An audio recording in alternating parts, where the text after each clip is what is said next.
The silence before the Fire Kepler 9c was a quiet place. It was far from Earth, far from war, and far from the noise of galactic politics. The human colony there was small, only 2,000 people. They farmed, mined, and lived peaceful lives under the orange skies. The colony was protected by a light defense dome, but there had never been a reason to use it. No pirates. No threats. Just silence. Captain Rhea Nolan, a retired Earth defense officer, now worked as the colony's systems overseer. She spent her mornings walking through the hydroponic farms and her nights watching old Earth movies with her daughter. Life was calm. Too calm. One evening, as Rhea sat on the balcony of her small home, a faint red flash appeared in the sky. It vanished almost instantly. She frowned. That wasn't a meteor, she muttered. Inside the colony's command room, a young technician named Devin noticed something strange on the long-range scanner. He tapped the screen. The data kept changing. Something was blocking it. "Ma'am," he called through the comms, "I think we have a signal, but it's broken." Rhea appeared minutes later, still wearing her civilian jacket. "Show me." The screen flickered with static and strange symbols. Devin explained, "It's not a human signal. And it's not a storm either. It's something else." Rhea stared at the screen. Her military instincts kicked in. She hadn't felt this kind of unease since the war against the Tsaric Empire. 20 years ago. "Send a priority alert to Earth Command," she ordered. "I already tried. All outbound comms are jammed." Rhea's eyes narrowed. "Get everyone inside, now." On the far edge of the colony, a group of children played near the old water tower. One of them, Mia, looked up and froze. In the distance, high above the mountains, she saw a strange dark shape in the sky. It was large and moved without sound. Then, in the blink of an eye, it vanished. She ran home screaming. That same night, the colony's AI defense system, called Hera, began flashing warnings. Multiple unknown objects detected, but the system couldn't confirm location, speed, or even how many there were. Rhea stood in front of the main console, surrounded by a handful of old veterans and tech staff. Her voice was calm but firm. "This isn't pirates. This is military. Someone is using cloaking tech. Aliens?" Devin asked quietly. Rhea didn't answer. Suddenly, the lights flickered. The ground shook slightly. A low rumble filled the air like thunder, but deeper. Everyone in the control room froze. Visuals. Rhea barked. The main screen lit up with the view from an external drone. In the sky, several massive ships had broken cloak. Black, sharp-edged, and unlike anything in Earth's database. They were descending fast. "God help us," someone whispered. The first explosion hit the edge of the outer farm zone. A fireball lit up the night sky. The colony's dome shimmered as it absorbed the shock, but the impact was strong. Windows shattered in some buildings. Rhea activated emergency protocols. Lock down the colony. Prepare fallback shelters. Activate drone defense grid manually if you have to. "But we're just a colony," Devin said, his voice shaking. "We don't have real weapons." Rhea turned to him, and for a moment, the gentle woman was gone. The soldier had returned. "You think we came out here without preparing for something like this? Just do what I say." Outside, more alien ships began to land. Troops poured out tall, armored, with glowing weapons and no mercy in their eyes. They moved quickly toward the colony's outer gates, but as they stepped closer, something unexpected happened. The ground beneath them shifted. Explosive traps hidden under the soil detonated, tearing through the first wave of soldiers. High above, hidden turrets emerged from inside the colony walls, locking on targets with perfect precision. Rhea watched from the control room as the colony transformed. "Let's see how long they last," she said coldly. And then, just as quickly as it had begun, The screen went black dot static. Not only one message blinked on the console. Asterisk. The aliens moved fast. Their boots hit the ground with heavy thuds. Clad in dark armor with glowing green symbols, they spread out in formation. Each held a plasma rifle, scanning the empty pathways of the colony. There was no resistance, no soldiers. No screams. No movement. Commander Vrakan of the Drexar. Invasion Force raised his clawed hand. Hold position, he growled through his helmet. His second in command, a younger Drexar warrior, stepped closer. Sir, there are no guards, no weapons detected. Only civilian structures. Vrakan let out a sharp laugh. Earthlings are weak. They send children to play soldier. This will be over before our second sun rises. He clicked his coms. Squad 2, take the east sector. Squad 3, check the power grid. I want full control within 10 minutes. Inside the colony's main control center, Captain Rhea Nolan stared at the engagement timer, 0 hours 0 minutes and 39 seconds.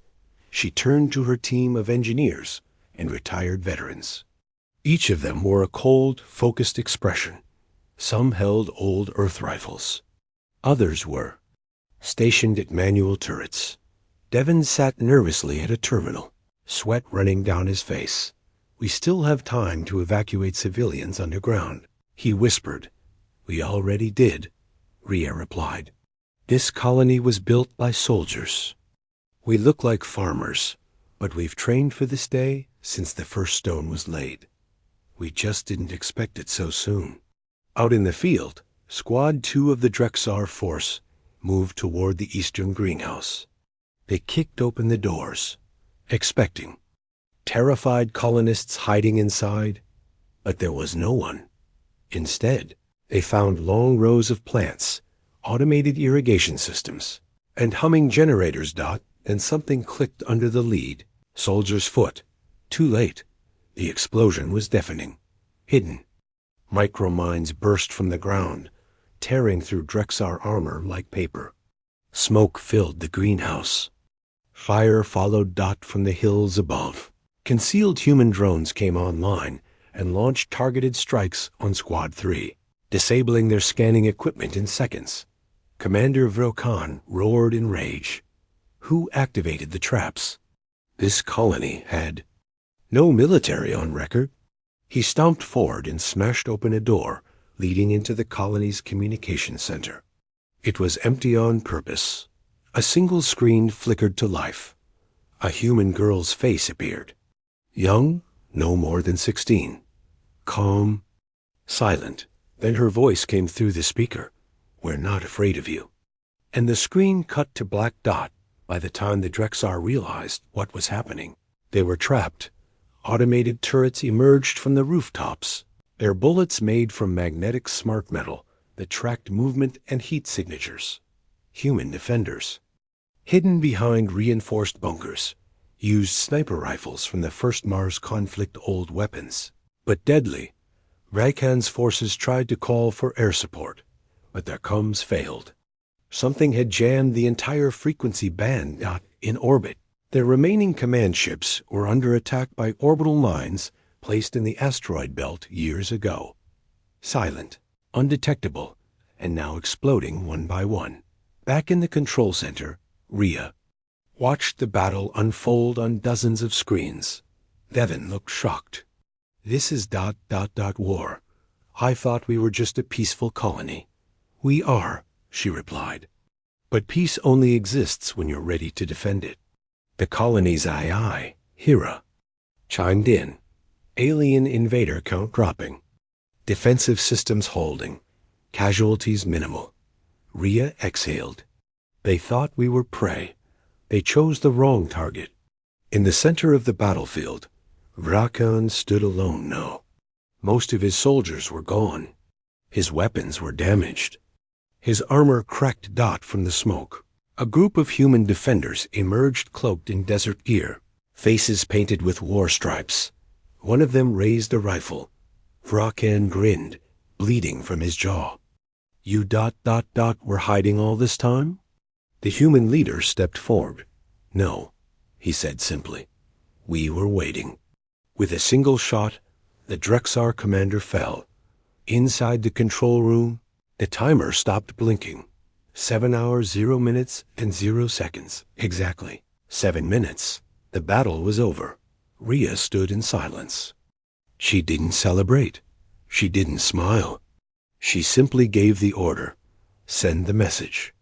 Devon pressed the button, and a transmission began broadcasting across nearby star systems. To those who watch, Earth's colony is not weak. We do not run. We do not beg. We warned the galaxy once. You didn't listen. No, you know, we are still human, and we are still dangerous. The battlefield was quiet. Ash floated in the air like dead snow. Burned metal, cracked soil, alien blood. Pieces of armor lay scattered across the farmland that just hours ago grew tomatoes and grain. Devon stood near the edge of the colony's wall, staring out at the smoke-covered horizon. His hands still trembled. He had never held a weapon, never fired a shot, and yet they had won. How? He whispered. Captain Rhea Nolan walked beside him, her uniform dusty, her eyes calm. She handed him a water bottle and said, It didn't. Start today. Devon turned to her. But how? We were just civilians, farmers, engineers. How did we do this? Rhea stared at the smoking wreckage of an alien warship, half buried in the ground. Because we're not just a colony. We're a legacy. 20 years earlier, Earth had just won the war against the Zarnak Empire. Millions were dead. Cities on Mars and Europa had been turned into graveyards. The Earth Defense Forces were victorious, but broken. After the war, many soldiers left military service. They wanted peace. A place where they didn't have to carry weapons anymore. So Earth allowed them to settle on distant colonies, far away from conflict. Kepler-9c was one of those places. Rhea Nolan was among the first settlers, a former lieutenant. She had seen too many friends die, and she had no intention of raising her daughter on a battlefield. But she also knew the galaxy wasn't safe. So while they built farms and greenhouses, they also built hidden bunkers. While they trained machines to plant crops, they trained children to survive. The older veterans became teachers, not just in science and agriculture, but in tactics, ambush, silence, and resilience. They didn't build an army. They built something worse. They built prepared civilians. Back in the present, Devon followed Rhea into an underground chamber below the control center. The metal door opened with a hiss. Inside were hundreds of old Earth military crates. Labels read EDC-417 rail mines, Arctic-class cloak suits, psych warfare audio units. Devon's eyes widened. This was here the whole time? Rhea nodded. Most people never needed to know. But we trained a few, quietly. We knew someday someone would come.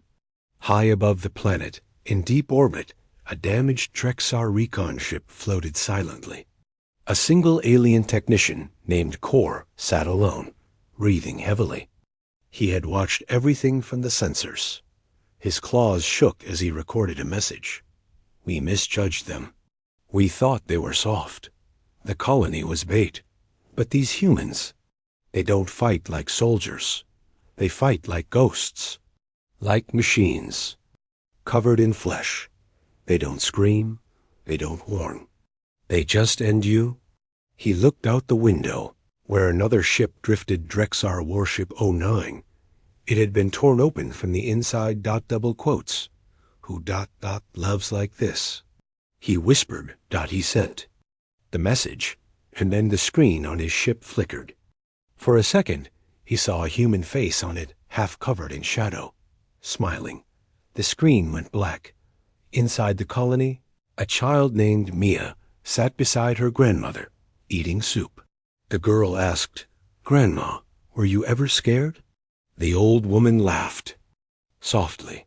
"Of course, but your parents taught you well. Remember what we say?"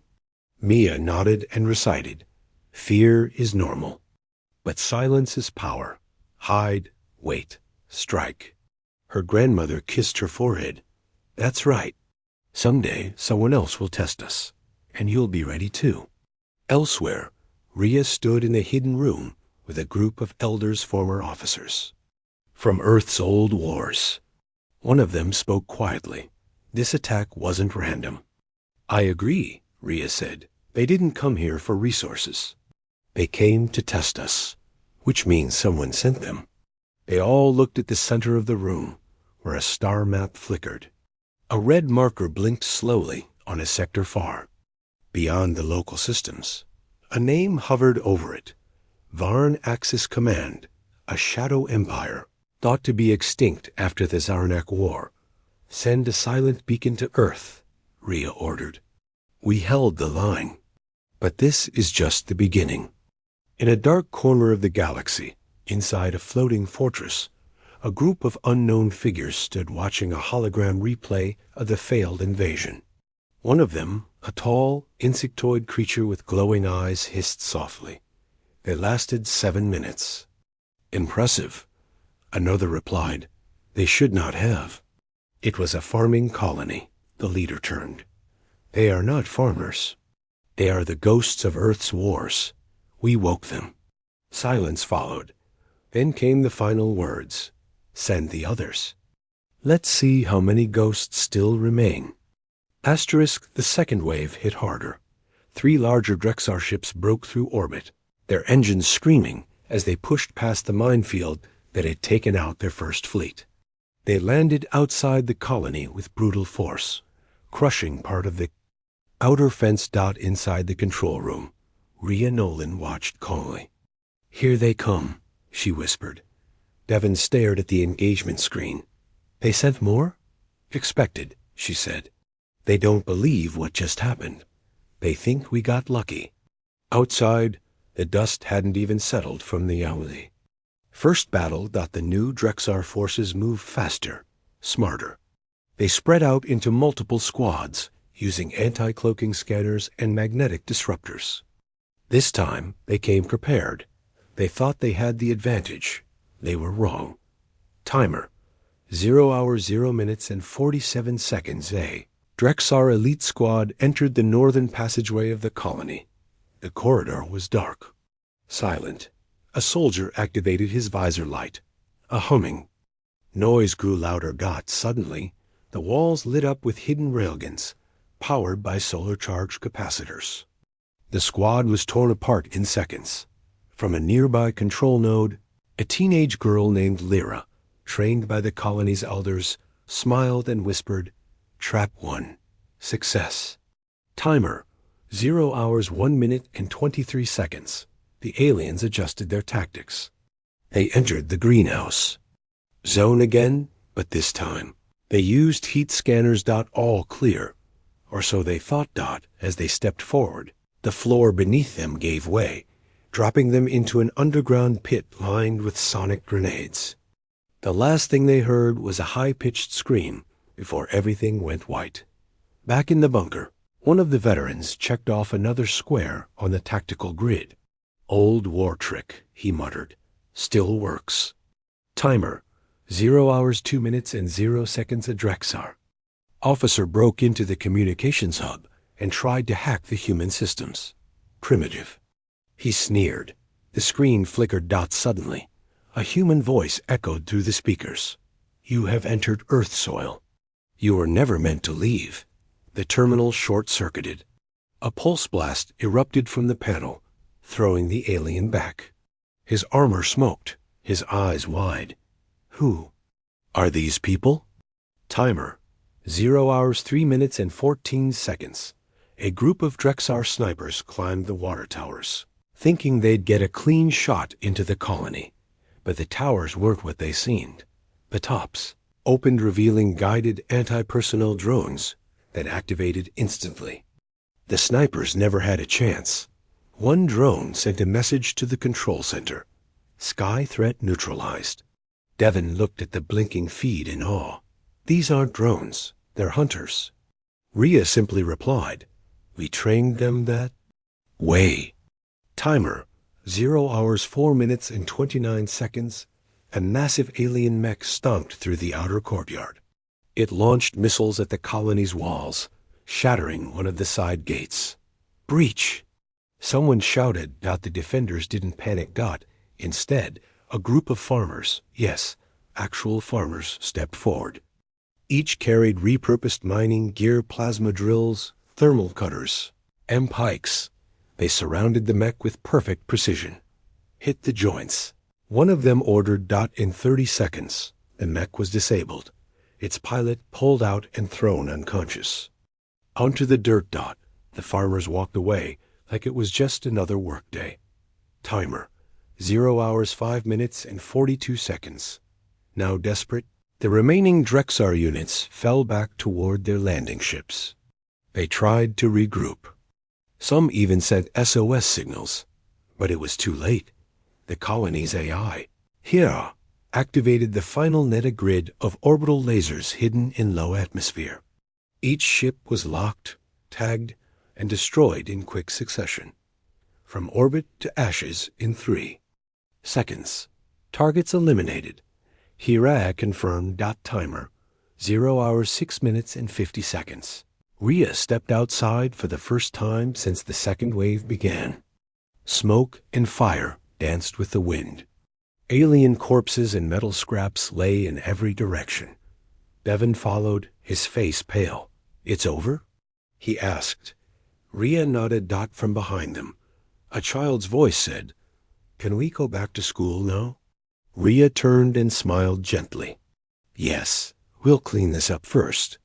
Timer, 0 hours 7 minutes and 0 seconds. Engagement complete. Somewhere deep in space, a hidden listening station recorded the entire battle. A Drexar general watched it in silence. When the recording ended, he turned to his advisor. "They lost in 7 minutes." Again. The advisor nodded. "And this time, we lost elites, upgraded units, and even air support." The general clenched his fists. "They are not a colony. They are a weapon disguised as soil and smiles." Then, a new message arrived. It was from an unknown source. One line only. "Next time, bring more than soldiers. Bring gods." The colony was quiet again. The fires had stopped burning. The smoke was gone. But the memory of what happened, of what the humans had done, still lingered in the air like electricity before a storm. Devon stood on the main tower, overlooking the ruined battlefield. Alien weapons, broken armor, and torn flags lay across the soil. Just hours ago, this had been a peaceful farming outpost. Now, it was a graveyard for invaders. He turned to Captain Rhea Nolan. "What now?" Rhea held a small data chip in her hand. It glowed red, ready for transmission. "Now," she said, "we tell them who we really are."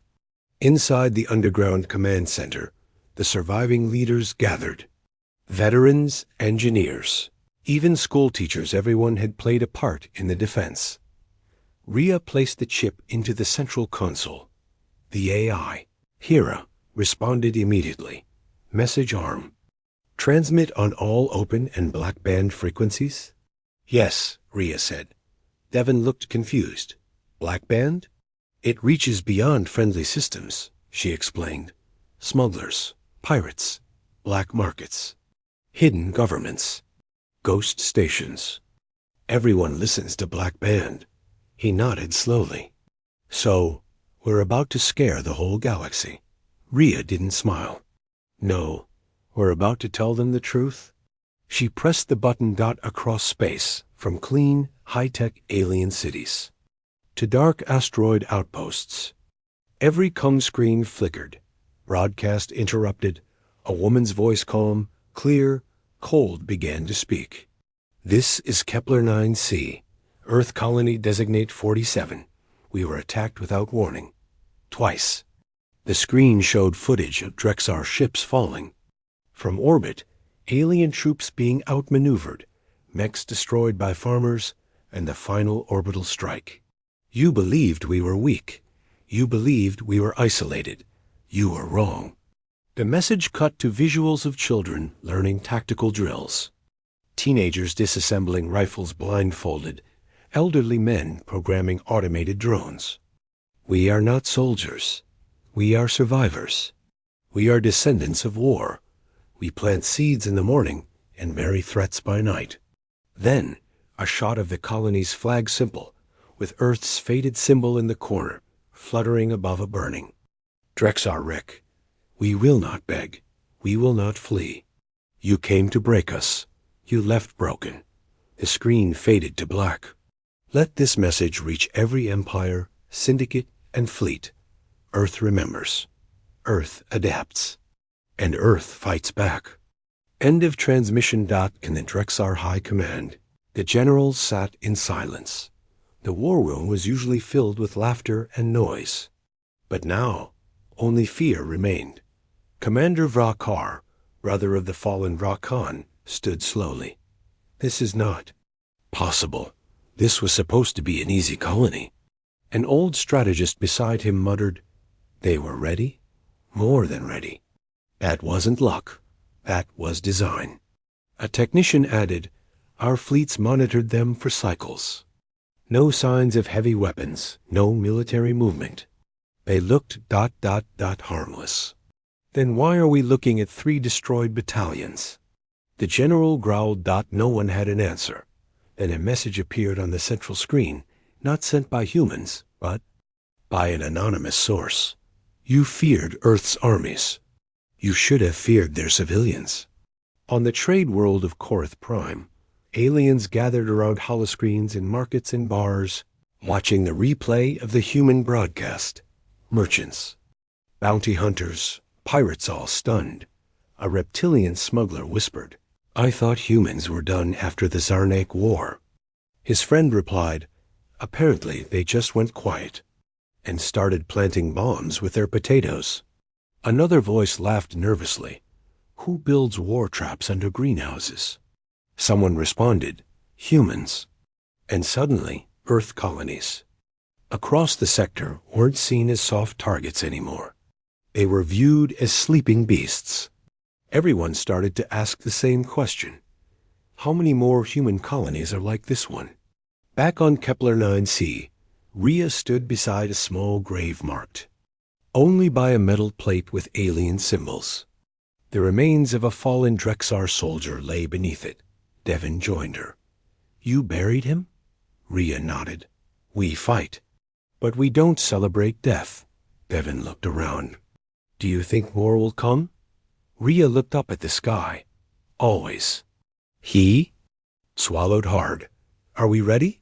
She took a deep breath. We've always been ready. We just didn't know it.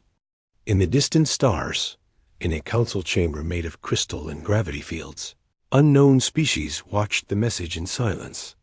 One leaned forward, skin glowing with blue light. Earth speaks again. Another whispered, What do we do?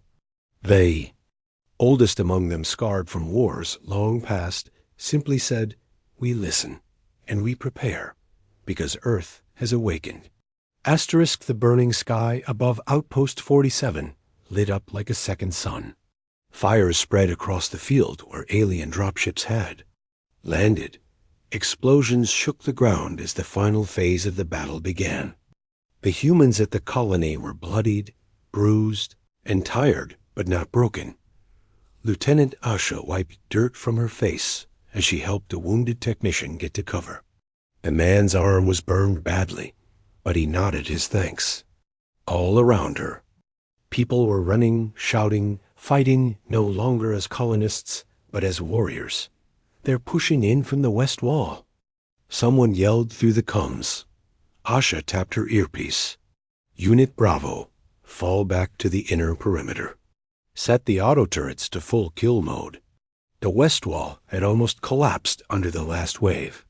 The aliens had brought heavier machines, 4-legged tanks that walked like beasts. Their cannons glowed with alien energy, and their armor shimmered under human gunfire. Target the joints, Asha ordered calmly, her voice steady. Break their legs. Atop a nearby tower, Daniel, the sniper, adjusted his rifle's scope. He took a deep breath, waited for the wind to calm, then fired. A single bullet struck a joint on the lead walker's left leg. The machine staggered and crashed to its side, crushing several alien soldiers beneath it. Cheers rose from the defender's brief. But powerful dot inside the command bunker, Dr. Marin worked quickly. Her fingers flew across the console as she tried to reroute energy from the reactor to the colony's last resort weapon, the orbital beam cannon. "It's not ready," an engineer shouted. "The power conduits weren't designed for this." "We don't have time," she replied. "If they breach the bunker, we're all dead. We need to scare them. Show them what humans are really capable of." She hit the override. A deep hum vibrated through the ground as power surged into the hidden cannon buried beneath the outpost's center. Outside, the aliens didn't notice the change. They kept moving forward, closer to the heart of the colony, their ships raining down support fire. The air stank of smoke, blood, and hot metal. Then the sky split open. A brilliant blue beam, silent and blinding, fell from above like a sword from the heavens. It struck the alien command ship, hovering just beyond the colony walls. The ship didn't explode, it simply ceased to exist, vaporized in a flash of white light. Everything stopped. The battlefield froze. Even the alien commanders hesitated. Their most protected ship, gone in an instant. Asha's voice came through every comm speaker. "That was just the first shot. Pull back now, or the next one lands on your heads." The silence was longer this time. Then movement. Alien squads began falling back, quickly and in disorder. Some ran. Others dropped weapons. They had come to conquer a colony. Now they feared they had woken something worse. Daniel lowered his rifle. That worked?" Asha smiled grimly. "For now." But the celebration was short-lived. From orbit, a new transmission came through. An Earth military signal encrypted, clean, and sharp. "This is Admiral Kerr of the Human Defense Fleet. We received your distress beacon. Stand by. Reinforcements arriving in 12 minutes. Asha blinked. "You heard that?" she asked, looking at the team around her. "Earth heard us." Dr. Marin laughed with relief. "We just had to survive 7 minutes." And we did. The alien forces began fleeing into the hills. Drones chased them, but the humans let most go. They had won, not by numbers, not by firepower, but by refusing to fall, and by reminding the galaxy that even the smallest human colony had teeth. As the dust settled, and the roar of dropships approaching signaled the arrival of Earth's military, the survivors of Outpost 47 looked around at their broken home and smiled. They had become something more than settlers. They had become legends, asterisk,